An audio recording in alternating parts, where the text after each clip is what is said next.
Hi, Pastor Geoff coming to you from my car. Don't worry, no longer driving.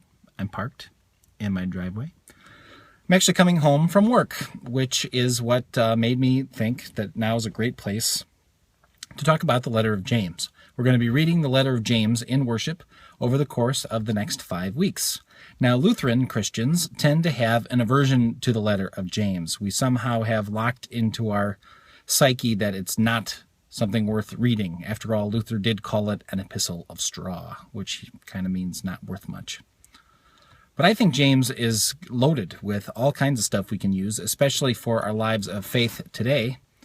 It is not a letter about God's grace or mercy or forgiveness or what God does for us in Jesus Christ, which is probably why Luther didn't like it. What it is about is, what do we do? How do we live? What's it mean to be a witness to what God has done in Christ? What is it like to be a community that seems tossed around in the world? I mean, doesn't this sound like where we are?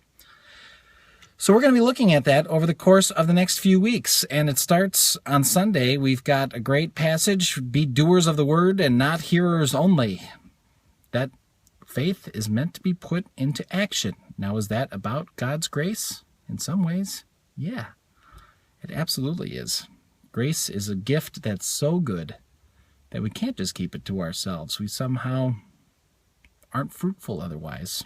That's why later James says, faith without works is dead. He's not saying earn God's grace. He's just saying this gift is so great, so good, so important. We've got to live it. And in this day and age where we find ourselves on the margins, we need to explore what that means. So James is going to be our companion over the course of the next few weeks. I hope you'll join us, and I look forward to exploring it with you. See you soon.